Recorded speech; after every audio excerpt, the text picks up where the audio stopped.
Hello friends, Radhe Radhe, Hare Krishna. Welcome back to my channel.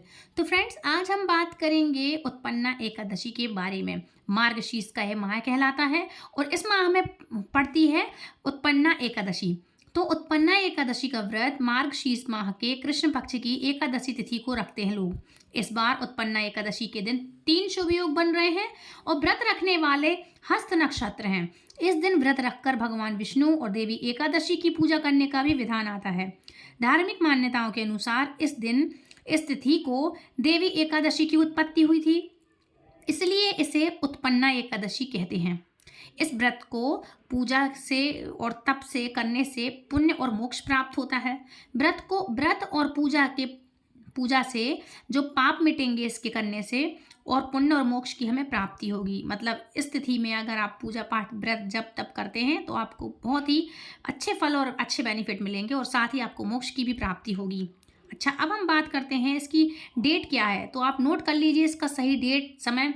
काफ़ी लोग 2 time का बता रहे हैं, तो 2 टाइम है, मतलब 2 टाइम्स का है। ये 2 दिन तक पड़ रही है एकादशी। तो ऐसे में जानते हैं कि सही तिथि और सही डेट क्या है। तो देखो इस साल 26 नवंबर दिन मंगलवार को मार्गशीर्ष माह के कृष्ण पक्ष की एकादशी तिथि 1:01 से शुरू हो रही है। वहीं इस तिथि का समापन अगले दिन 27 नवंबर दिन बुधवार को पड़ रहा है 3:47 पर। और ऐसे में उदय तिथि के अनुसार उत्पन्ना एकादशी का व्रत 26 नवंबर को मंगलवार को है।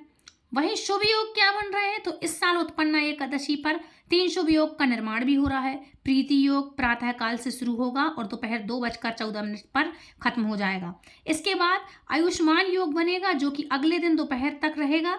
एकादशी तिथि में द्विपुष्कर योग, मतलब 2 तरह के पुष्कर योग, जो द्विपुष्कर योग कहलाता है, वो बन रहा है 27 नवंबर को प्रातः 4:35 से शुरू होकर के सुबह 6:54 तक है। और उत्पन्ना एकादशी पर हस्त नक्षत्र भी प्रातः काल से लेकर के 27 नवंबर को प्रातः 4:35 तक का है। उसके बाद से चित्रा नक्षत्र है। अब बात कर लेते हैं उत्पन्ना एकादशी 2024 के शुभ मुहूर्त के बारे में। तो देखो, उत्पन्ना एकादशी पर ब्रह्म मुहूर्त में 5:05 AM से लेकर के 5:59 AM तक है। और उस दिन का शुभ समय यानी अभिजीत मुहूर्त है दिन में 11:47 से लेकर के दोपहर के 12:29 तक। उत्पन्ना एकादशी की पूजा आप प्रीति योग में करें। व्रत के दिन, मतलब जो व्रत का दिन होता है उस दिन लाभ उन्नति मुहूर्त भी है जो कि 10:39 से लेकर के दोपहर से और 12:08 तक का रहेगा। वहीं अमृत सर्वोत्तम मुहूर्त बनेगा दोपहर को 12:08 से लेकर के 1:27 तक। ठीक है, इस तरह से आप अपना कर सकते हैं, समय अपना एडजस्ट कर लेना कब क्या कैसे करना है।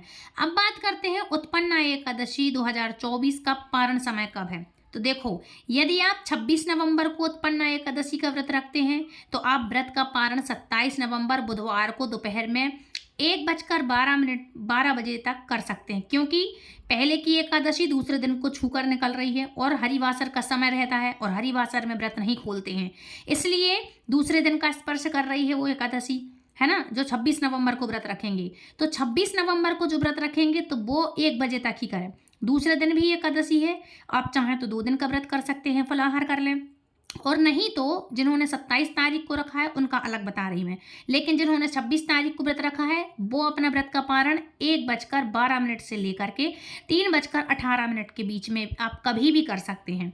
ठीक है, उत्पन्ना एकादशी पारण के दिन हरिवासर समाप्त होने का समय सुबह 10:26 पर है उत्पन्ना एकादशी। और यदि आप चाहते हैं कि आप 27 तारीख को व्रत रखें तो आप 27 तारीख को बेस्ट होगा। अगर आप मेरी माने तो 27 तारीख को आप व्रत रखिएगा। 27 नवंबर दोपहर बुधवार का समय पड़ेगा और दोपहर में 1:12 से लेकर के 3:18 के बीच में आप कभी भी कर सकते हैं इसका पारण। तो इस टाइप आप कर लेना। और हरिवासर समाप्त होगा आप तभी करना, क्योंकि व्रत हरिवासर के समय नहीं करते हैं, उस टाइम भगवान का समय होता है व्रत का पारण का, तो आप उसके बाद करें। उत्पन्ना एकादशी का महत्व क्या है। तो देखो, पौराणिक कथा के अनुसार मार्गशीर्ष एकादशी को मुर राक्षस योग निंद्रा में लीन भगवान विष्णु पर प्रहार करने वाला था। तभी देवी एकादशी प्रकट हुई और उन्होंने मुर से युद्ध किया और उसका अंत कर दिया। इस दिन देवी एकादशी की उत्पत्ति हुई थी। इस वजह से इस एकादशी को उत्पन्ना एकादशी कहा गया है। जो लोग एकादशी व्रत का प्रारंभ करना चाहते हैं वे उत्पन्ना एकादशी से एकादशी व्रत शुरू कर सकते हैं और भगवान विष्णु की कृपा से पाप मिटते हैं। इसलिए जीवन के अंत में श्री हरि के चरणों में स्थान मिलता है। इसलिए आप चाहें तो एक दिन पहले से आप बढ़िया से ब्रह्मचर्य व्रत का पालन करें। याद रखिएगा, तुलसी दल इस दिन नहीं तोड़ते हैं तो तुलसी दल ना तोड़ें, है ना। ब्रह्मचर्य का पालन करें। दशमी के दिन एक टाइम आप पहले, एक द्वादशी के दिन एक टाइम आप भोजन करें। सुबह टाइम आप करें भोजन, और वो भी बिना लहसुन प्याज का करें। नॉन वेज का तो आप सोचिए ही मत। और जो कुछ भी मतलब घर में बनता भी है, यदि आप नहीं खाते तो सोचिए भी मत कि दूसरे दिन आपकी एकादशी है। और दूसरी बात, लहसुन प्याज के बारे में भी आप बिल्कुल मत सोचिए, क्योंकि ये एकादशी में वर्जित है। तो एक टाइम अन्न ग्रहण करना है, लेकिन सात्विक अन्न ग्रहण करें। शाम के टाइम भोजन नहीं करना है। और यदि कोई लेडी प्रेग्नेंट है, तबीयत खराब है, काफ़ी टाइम से बेड रेस्ट पे है, या कोई भी प्रॉब्लम हो सकती है, कोई काफ़ी बुजुर्ग है, तो वो शाम के टाइम यदि फलाहार या दूध वगैरह ले लें, फल ले लें। और यदि नहीं चलता, भोजन कर रहे हैं बिना, तो फिर बिना लहसुन प्याज का करें। चावल ग्रहण ना करें इस दिन। जिसको भी यदि भोजन करना है तो सुबह टाइम, यदि आप जब करते हैं द्वादशी के दिन, दशमी तिथि को, सुबह टाइम एक टाइम तो चावल खा लें, लेकिन रात को भोजन में ना खाएं। जैसे अगर कोई भोजन कर भी रहा है, दुर्भाग्यवश कोई प्रॉब्लम है, तो चावल का सेवन ना करिएगा। दलिया वगैरह खा सकते हैं आप, सूजी से बनी कोई चीज़ खा लें, लेकिन चावल नहीं खाते हैं, ठीक है। आज के दिन माता तुलसी को भी आप जल नहीं चढ़ाएंगे, क्योंकि माता तुलसी हर बार श्री हरि विष्णु का निर्जल व्रत रखती हैं। इसलिए उनको आरती करें, धूप दीप दिखा दें, जल वस अर्पित नहीं करते, पूजा करते हैं उनकी, ठीक है। और आपके यहाँ कोई नदी सरोवर हो तो बहुत अच्छा है, आप बढ़िया शुद्ध नदी में जाकर नहाएं। और नहीं है तो गंगा जल है, नर्मदा जल है, कोई भी शुद्ध पानी के ड्रॉप्स अपनी बाल्टी में डालें और बढ़िया से फिर स्नान करें। आज के दिन दीपदान का महत्व होता है। क्या है, कुछ बड़ी बड़ी ऐसी तिथियां होती हैं कि आज के दिन यदि आप हर रोज नहीं कर सकते, छोड़ो, लेकिन जब व्रत वगैरह हो, व्रत हो, कोई भी अच्छी शुभ तिथि हो, कोई बड़ी तिथि हो, तो दीपदान आपको जरूर से कर लेना चाहिए, है ना। भगवान श्री हरि विष्णु के समक्ष दीपदान करें। कहीं नदी तालाब है, वहां जाकर आप दीपदान कर सकते हैं। कुआ बाबड़ी वगैरह जैसे जो रहती है ना, वहां पर आप दीपदान कर सकते हैं, ठीक है। तो फ्रेंड्स, अब हम बात करेंगे उत्पन्ना एकादशी की कथा के बारे में, जो कि मार्गशीर्ष में पड़ती है। तो शुरू करते हैं उत्पन्ना एकादशी की कथा।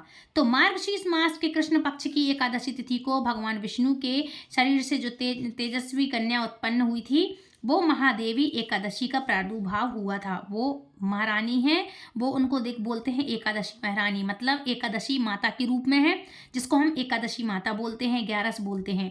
यही कारण है कि मार्गशीर्ष मास के कृष्ण पक्ष की इस एकादशी को उत्पन्न हुई थी जब वो, तो उसको बोलते हैं उत्पन्ना एकादशी, इसलिए इसको कहा जाता है। आज के दिन भगवान विष्णु के 16 कला निधान पूर्व अवतार भगवान श्री कृष्ण की पूजा की जाती है। और भगवान श्री कृष्ण की पूजा में नैवेद्य के रूप में केवल फल ही अर्पित किए जाते हैं। फलाहार में भी आप फलों का ही भोजन कर सकते हैं। कुट्टू अथवा मावे की मिठाइयों का भी आप प्रयोग कर सकते हैं, वो भी घर में बनी हुई। याद रखिएगा कि कहीं ऐसा ना हो कि बाहर की लाएं और उनमें अरारोट मिला हो, इसलिए आप अगर घर में इस्तेमाल करना चाहते हैं तो घर में बना सकते हैं। नैमिषारण्य तीर्थ में पुराण कथाओं को सुनने और धर्म के मर्म को जानने के इच्छुक 88,000 ऋषि मुनियों ने सूत जी से कहा, हे ऋषियों, द्वापर युग में धर्मराज युधिष्ठिर ने भगवान श्री कृष्ण से पूछा कि हे प्रभु, कृपा करके आप एकादशी के व्रतों की विधि, उनके महत्व तथा उनके प्राप्त होने वाले फलों के बारे में विस्तार पूर्वक कुछ बतलाइए हमें। हे देवकी नंदन, एकादशी के व्रत में किस देवता का पूजन किया जाता है, किस प्रकार इसका पूजन करना चाहिए तथा कौन कौन से कार्य करने तथा कौन कौन से कार्य नहीं करने चाहिए, इसके बारे में मुझे स्पष्ट रूप से बतलाने की कृपा करें। इससे हमारा और भविष्य में आगे आने वाली पीढ़ियों का कल्याण होगा। अतः आप इस बारे में हमें पूर्ण जानकारी देने की कृपा करें। युधिष्ठिर के इन प्रश्नों को सुनकर मंद मंद मुस्कुराते हुए भगवान श्री कृष्ण ने कहा, हे युधिष्ठिर, तुम्हारा प्रश्न अत्यंत उत्तम और लोकोपकारी मतलब लोगों के उपकारी है। अतः ध्यान से मेरी बातों को सुनो। शास्त्रों के अनुसार हेमंत ऋतु में मार्गशीर्ष अर्थात अघन मास के शुक्ल पक्ष की एकादशी अर्थात 11 तिथि को एकादशी का जन्म हुआ था। यही कारण है कि इस दिन उत्पन्ना एकादशी से ही प्रारंभ किया जाना चाहिए। मतलब जो लोग एकादशी का व्रत करना चाहते हैं तो वो इस तिथि से शुरुआत कर सकते हैं। साल की पूरी एकादशी, साल की 24 एकादशियां होती हैं, तो आज के दिन से जिसको व्रत रखना है वो लोग आज के दिन से व्रत रख सकते हैं। एकादशी का व्रत आज से शुरू कर सकते हैं। एकादशी का व्रत महान कल्याणकारी देवी एकादशी के जन्म की कथा सुनाने से पहले मैं तुम्हें इन व्रतों का विधान बतलाता हूँ, उसे ध्यानपूर्वक सुनो और फिर प्रत्येक एकादशी के व्रत में इस विधान का पालन करो। भगवान श्री कृष्ण आगे बोले, हे कुंती पुत्र, एकादशियों के व्रत में अन्न खाने का पूरी तरह निषेध है। अतः दशमी को सायंकाल भोजन करने, सुबह मतलब सायं भोजन करने के बाद मुख और दांतों को दातुन आदि से भली प्रकार से साफ करें, जिससे दांतों में किसी प्रकार का अन्न फंसा न रह जाए। रात्रि में कुछ भी ना खाना पीना चाहिए और अधिक बोलना तथा स्त्री प्रसंग भी वर्जित है। एकादशी को प्रातःकाल 4 बजे उठकर सर्वप्रथम व्रत का संकल्प करें, नहा धो करके। संकल्प वाक्य इस प्रकार है, जैसे कि आपको कैसा बोलना है तो सुनो। अमुक संवत्सरे, संवत्सरे का मतलब आपका नाम क्या है। मार्गशीर्ष मासे कृष्ण पक्षे पुण्यदायिनी एकादशी तिथौ अमुक सावरे, मतलब आपका जो नाम है, मार्गशीर्ष की तिथि है, जो आपका नाम है, गोत्र है, इस तिथि को आप ये चीज कर रहे हैं। जो हो वो आपका गोत्र जो भी हो तो आप अपना गोत्र बोले। अमुक गोत्र मतलब आपका जे गोत्र है ना। गोत्रोत्पन्नो, जो गोत्र हो उसका नाम ले लें आप अपना। और अमुक नानो हम मतलब अपने नाम का उच्चारण करने के पश्चात ब्राह्मण को शर्मा अहम, क्षत्रिय को वर्मा अहम, वैश्य को गुप्तो अहम, मतलब मैं गुप्ता हूँ, मैं क्षत्रिय हूँ, मैं वैश्य हूँ, मैं शूद्र हूँ, इस तरह से आपको बोलना है। तो आपको कैसे बोलना है, वैश्य अहम, और शूद्र को दासो अहम कहना चाहिए। आप हिंदी में बोल दें कि मैं ये गोत्र का ये प्राणी हूँ, ऐसे इस तरह से आप बोल सकते हैं। और सकल जन्म जन्मांतर रजित पापानी तेषा शर्मनार्थ एकादशी व्रत महम करिष्यति। इसके पश्चात शौच आदि से निवृत्त होकर के नदी, तालाब, बावड़ी अथवा कुएं पर जाकर इस मंत्र का स्तवन करते हुए अपने शरीर पर मिट्टी अथवा राख लगाएं, या आजकल तो साबुन है, अपने ये सब अपने मन में हिंदी में बोलें, संकल्प लें। उसके बाद बढ़िया से आप नहाने जाएं और फिर इसके बाद आप नहा धो करके तत्पश्चात व्रत करने वाला नित्य क्रियाओं से निवृत्त होकर के स्नान करें। और यह एकादशी का पवित्र व्रत चोर, पाखंडी और परनारीगामी, निंदक, मिथ्याभाषी और किसी भी पाप करने वाले पुरुष व स्त्री को नहीं करना चाहिए। और ना ही एकादशी व्रत करने वालों को ऊपर बताए दुर्गुणों वाले व्यक्तियों से बात भी करना चाहिए। अगर इस तरह का कोई व्यक्ति है भी आपके पास है आसपास, तो उस तरह से आप बात भी ना करें। यदि भूले से भी ऐसे लोगों से वार्तालाप हो भी जाए तो फिर प्रायश्चित के रूप में भगवान सूर्यदेव के दर्शन करने से यह पाप दूर हो जाता है। मतलब बाहर जाएं और 4 से 5 बार सूर्यदेव को देखें, आंखें बंद करें कि उनके सूर्य का प्रकाश आपकी आंखों से आपकी आत्मा पे उतरे और आप शुद्ध हो जाएं। और कुछ शुद्ध ड्रॉप्स की बूंदें आप अपने ऊपर छींट लें। और उसके बाद स्नानों उपरांत धूप, दीप, नैवेद्य आदि 16 वस्तुओं से श्री विष्णु भगवान का पूजन करें और रात्रि को दीपदान करें। यह श्रेष्ठ कर्म सच्चे हृदय से भक्ति तथा श्रद्धा से युक्त होकर स्नान करना चाहिए। रात्रि में सोना तथा स्त्री प्रसंग करने से बचना चाहिए।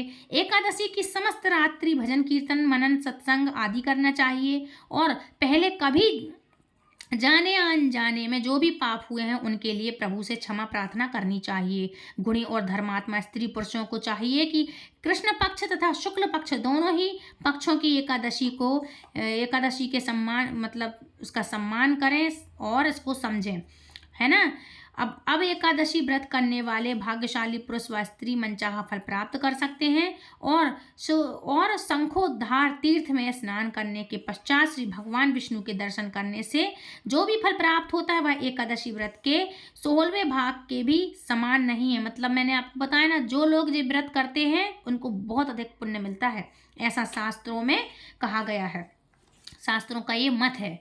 अच्छा, व्यक्ति पात के दिन दान करने से लाख और संक्रांति में दान करने के पुण्य के 4 लाख गुना पुण्य एकादशी का प्राप्त होता है। जो पुण्य फल है वो एकादशी के व्रत से हमें प्राप्त होता है। सूर्य चंद्र ग्रहण में कुरुक्षेत्र में स्नान करने से जो फल प्राप्त होता है वही फल एकादशी के व्रत से प्राप्त होता है। अश्वमेध यज्ञ करने और 1000 तपस्वियों को 60 वर्ष तक भोजन कराने तथा पंडितों को और ब्राह्मणों को भोजन कराने से भी 1000 गुना पुण्य कन्यादान और भूमि दान करने से होता है। उससे 100 गुना पुण्य विद्यादान करने से प्राप्त होता है और विद्यादान से 100 गुना पुण्य भूखों को भोजन कराने से प्राप्त होता है और अन्नदान से ही देवता और पितृ दोनों ही तृप्त होते हैं।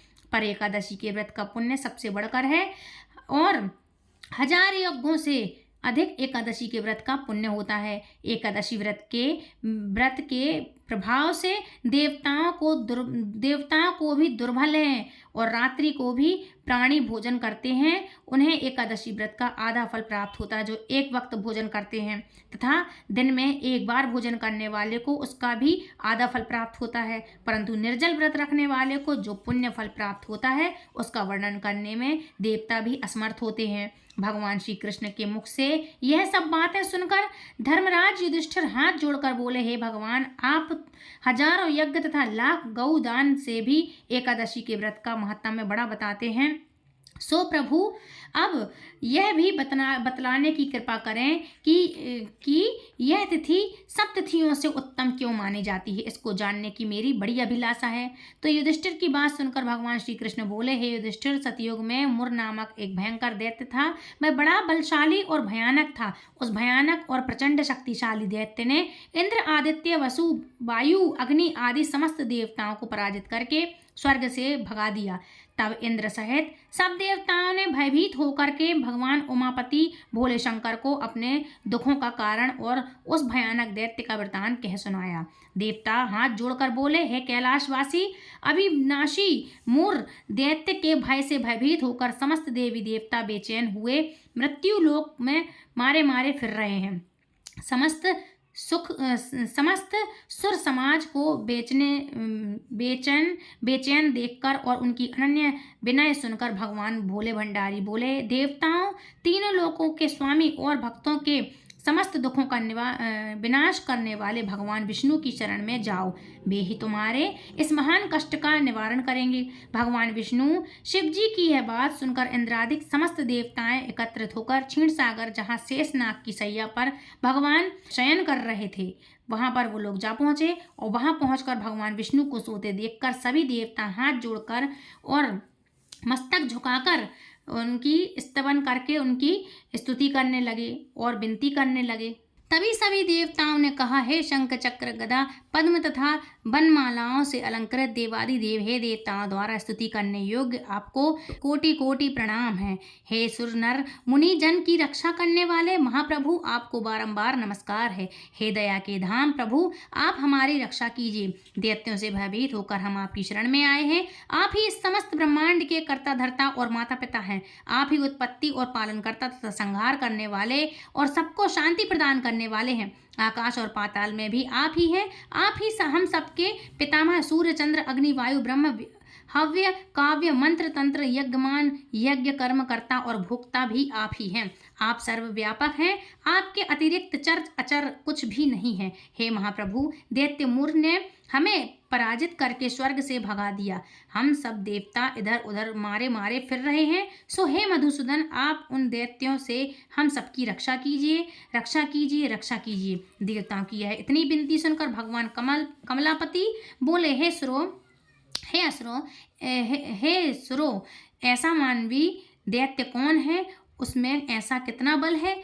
वह कितने आश्रय है तथा किसके आश्रय है तथा वह कहाँ रहता है? यह सब मुझसे कहो। भगवान विष्णु की यह बात सुनकर देवराज इंद्र बोले, हे प्रभु, प्राचीन काल में नाड़ीजंग नाम का एक राक्षस था। उसी का पुत्र महाबलशाली, महापराक्रमी और महाविख्यात मुर नाम का दैत्य है। वह चंद्रावती नामक नगरी में रहता है। उस उस महा असुर ने समस्त देवताओं को स्वर्ग से निकाल करके अपना अधिकार कर लिया है। वह स्वयं इंद्र, अग्नि, वरुण, कुबेर, यम, वायु, ईश, ईश, चंद्रमा, नैऋष्य, नैमिषरण, ऋषि आदि सबके स्थान पर अपना अधिपत्य जमाकर और स्वयं सूर्य बनकर प्रकाश करता है। हे असुर निकंदन, उस दैत्य का संहार करके हम सब देवताओं की रक्षा कीजिए। हम सब आपकी शरण में हैं। इंद्र के ये वचन सुनकर भगवान कमलापति बोले, हे देवताओं, तुम ना घबराओ, मैं शीघ्र ही तुम्हारे शत्रु का संहार करूंगा। तुम सब अब चंद्रावली नगरी को चलो। समस्त देवताओं सहित भगवान विष्णु भी चंद्रावली नगरी को चल दिए। उस समय दैत्यराज मुर आदि सेना सहित युद्ध भूमि में बड़े अभिमान से गरज रहा था। उस महादैत्य की घोर गर्जना को सुनकर सब देवराज देवता भयभीत होकर चारों दिशाओं में भाग खड़े हुए। यह देखकर स्वयं भगवान विष्णु रणभूमि में पहुंच गए। भगवान कमलापति को रणभूमि में देखकर दैत्य दल ने नाना प्रकार के अस्त्र शस्त्रों से भगवान पर प्रहार किया, परंतु भगवान ने यह देखकर अपने तीखे बाण छोड़े, जो नागों की तरह से लहराते हुए जाकर दैत्यों के अंगों के बीधने लगे। सभी दैत्य उनके हाथों से मारे गए। केवल दैत्यराज मुर ही जीवित बचा था। दैत्यराज मुर अब अविचल भाव से भगवान के साथ युद्ध करता रहा। यह देखकर सुर महाराज अत्यंत बेचैन होने लगा। मुर जो रहा वो अत्यंत बेचैन होने लगा। भगवान जो भी तीक्ष्ण बाण उसके शरीर में मारते वह उसके अंगों में पुष्पों के समान लगते। शास्त्रों से उस महादैत्य का शरीर छिन्न भिन्न हो गया, परंतु वह फिर भी युद्ध करता रहा। तत्पश्चात भगवान और दैत्य का मल्ल युद्ध होने लगा। इस प्रकार 10,000 वर्ष तक दोनों का युद्ध हुआ, परंतु वह महाबली दैत्य फिर भी पराजित नहीं हुआ। तब भगवान उस मूर्ख दैत्य को लड़ते लड़ते थक गए तो और उस मूर्ख दैत्य को छोड़कर बद्रिक आश्रम को चले गए। वहां पर हेमवती नाम की एक सुंदर गुफा थी। उस गुफा में भगवान विश्राम करने के लिए वहां चले गए और आराम करने लगे। वह गुफा 12 योजन लंबी थी और उसका एक ही द्वार था। दैत्यराज मुर भी भगवान का पीछा करते हुए उस गुफा में पहुंच गया। वह दैत्य भगवान विष्णु को सोया हुआ देखकर उन्हें मारने के लिए उद्यत हुआ। वह अभी मारने का प्रयत्न कर ही रहा था कि उसी क्षण भगवान विष्णु के शरीर से एक अति तेजस्वी तथा अत्यंत प्रभावशाली कन्या अस्त्र शस्त्र धारण की हुई उत्पन्न हुई और उस कन्या के बल पराक्रम को देखकर आश्चर्यचकित हुआ मुर उसके साथ युद्ध करने लगा। उस कन्या के युद्ध कौशल, पराक्रम तथा वीरता को देखकर दैत्य ने विचार किया कि इस कन्या को इतना भयानक युद्ध करना किसने सिखाया है। यह तो बड़ा भयंकर युद्ध करती है। वह यह विचार कर ही रहा था कि उस प्रभावशाली देवी ने एक ऐसा बाण मारा कि दैत्यराज का रथ टूटकर चूर चूर हो गया। देवी ने उसके अस्त्र शस्त्रों को काट कर टुकड़े टुकड़े कर दिया। अब वह भयंकर दैत्यराज मुर मल्ल युद्ध करने लगा, परंतु देवी ने धक्का मारकर उसे मूर्छित कर दिया। जब वह दैत्य मूर्छा से जागा तो उस कन्या ने उसका सिर काट डाला। इस प्रकार वह दैत्य तो पृथ्वी पर गिरकर मृत्यु को प्राप्त हुआ और बाकी दैत्य भयभीत होकर पाताल लोक को भाग गए। जब भगवान विष्णु की निंद्रा टूटी तो उन्होंने मुर दैत्य के कटे हुए सिर तथा दोनों हाथ जुड़े देख खड़ी हुई इस कन्या को देखा तो भगवान उस कन्या से पूछने लगे, हे देवी, इस दैत्य के भय से इंद्रादिक सब देवता भयभीत होकर स्वर्ग को छोड़कर भाग गए थे, उसको किसने मारा है? वह कन्या कहने लगी, भगवान, जब आप निंद्रा में थे तब वह दैत्य आपको मारने के लिए उद्यत हुआ था। उस समय आपके शरीर से उत्पन्न होकर मैंने इस दैत्य का वध कर दिया। यह सुनकर भगवान बोले, हे देवी, तुमने इस दैत्य को मारकर देवताओं का महान उपकार किया है, अतः तुम इच्छानुसार वर मांगो। तब वह देवी बोली, भगवान, यदि आप मुझे वरदान देना ही चाहते हैं तो यह दीजिए कि जो मेरा व्रत करे उसके सब पाप नष्ट हो जाएं और वह अंत में मोक्ष को प्राप्त हो। रात्रि को भोजन करने वाले को आधा फल और एक बार भोजन करने वाले को उसको भी आधा फल प्राप्त हो और जो मनुष्य भक्ति पूर्वक मेरे व्रत को करे वह निश्चय ही आपके लोक को प्राप्त हो। जो कोई ऐसा व्रत मेरे व्रत में एक बार भी भोजन ना करे उसको धर्म धन अर्थ काम मोक्ष मुक्ति प्राप्त हो। भगवान ने कहा, कल्याणकारी कल्याणमयी, ऐसा ही होगा। मेरे और तुम्हारे भक्त एक ही होंगे और वे जीवन में सभी सुखों को भोग करेंगे तथा अंत में मेरे लोक को प्राप्त होंगे, क्योंकि तू एकादशी उत्पन्न हुई है आज के दिन, अतः तेरा नाम एकादशी होगा, उत्पन्ना एकादशी होगा। तुम मुझको सब तिथियों से प्रिय रहोगी और इस कारण तुम्हारे इस व्रत को सभी तीर्थों से अधिक फलदायी माना जाएगा। भगवान के ऐसे उत्तम वचनों को सुनकर वह देवी अत्यंत प्रसन्न हुई और भगवान कृष्ण आगे कहने लगे, हे युधिष्ठिर, सब व्रतों में एकादशी व्रत का फल सर्वश्रेष्ठ है, इसलिए एकादशी का व्रत करने वालों को मैं मोक्ष पद देता हूँ, उसके शत्रुओं का नाश एवं समस्त विघ्नों को नष्ट करता हूँ। और यह मैंने एकादशी की उत्पत्ति का सब वृतांत कह सुनाया है तुमको। एकादशी पापों को नष्ट करने वाली तथा रिद्धि सिद्धि देने वाली है। जो मनुष्य इस एकादशी का महात्म को पढ़ता व सुनाता है उसको अश्वमेध यज्ञ का फल प्राप्त होता है। वह करोड़ों वर्ष तक विष्णु लोक में वास करता है और वहाँ भी उसका पूजन होता है। जो मनुष्य एकादशी महात्म्य के चौथाई भाग को पढ़ता है वह उसके सभी पाप नष्ट हो जाते हैं। वैष्णव धर्म के समान अन्य कोई धर्म नहीं है और एकादशी व्रत के समान दूसरा कोई व्रत नहीं है। इस तरह से भगवान विष्णु ने धर्मराज युधिष्ठिर को संपूर्ण कथा और संपूर्ण फल बताया। तो फ्रेंड्स, ये थी आज की कथा। आई होप आज की कथा आपको पसंद आई होगी। यदि कथा और पूरी जानकारी आपको पसंद आई तो प्लीज़ वीडियो को लाइक शेयर कमेंट करें, चैनल सब्सक्राइब करें और हमें दक्षिणा के तौर पर यदि आप हमें कुछ देना चाहते हैं तो हमारे सुपर थैंक्स का बटन अवेलेबल है, तो आप हमें दक्षिणा स्वरूप हमें दक्षिणा प्रदान कर सकते हैं। तो फ्रेंड्स, मिलती हूँ नेक्स्ट वीडियो में। तब तक के लिए राधे राधे, हरे कृष्णा, हरि बोल।